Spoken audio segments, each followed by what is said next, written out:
مفتی صاحب مسکرائے، فرمایا کوثر نیازی تمہیں معلوم نہیں کہ قرآن مجید میں شیطان کا نام بھی موجود ہے، قرآن مجید میں خنزیر کا نام بھی موجود ہے۔ اگر خنزیر کا نام آنے سے قرآن مجید کے تقدس پہ کوئی فرق نہیں پڑا،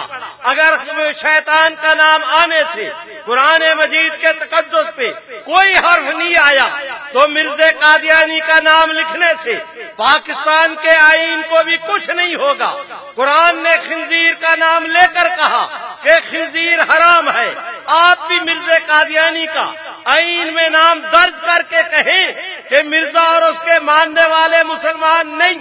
آپ بھی مل کے کہہ دیں مسلمان، بولو بولو مسلمان۔ اس موقع پر جناب پہلے وہ دیکھو بھٹو صاحب لاجواب ہوئے، ابھی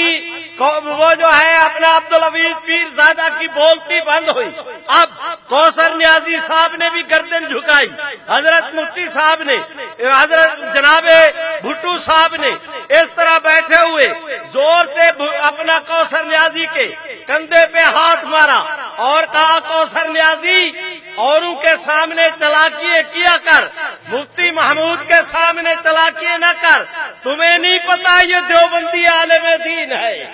اور علماء دیوبند کسی سے شکست نہیں کھایا کرتے، ان کے ساتھ اللہ کی مدد ہے۔ چنانچہ میرے بھائیوں اس دن آئین میں درج ہوا کہ محمد عربی کے بعد جو شخص نبوت کا دعویٰ کرے، جیسے مرزا قادیانی اور اس کے ماننے والے، وہ لاہوری گروپ ہوں یا قادیانی، ہر دو مسلمان نہیں، آپ بھی میرے ساتھ مل کے کہہ دیں کہ مسلمان